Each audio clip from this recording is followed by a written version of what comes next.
Maghuhugas na daw siya kasi nakapamili na siya. May pasayaw pa siya.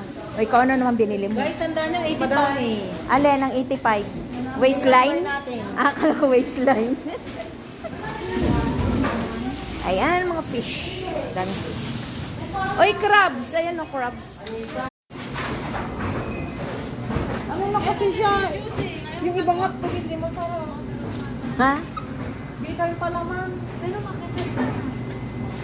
Ayan o, Pure Foods. Ayan o, Pure Foods. pure foods na talaga? Oo nga, ayan o, Pure Foods. Hindi siya pure foods. Ayan o, Pure Foods. Nagbayad. Nagbayad na yun. Eggman?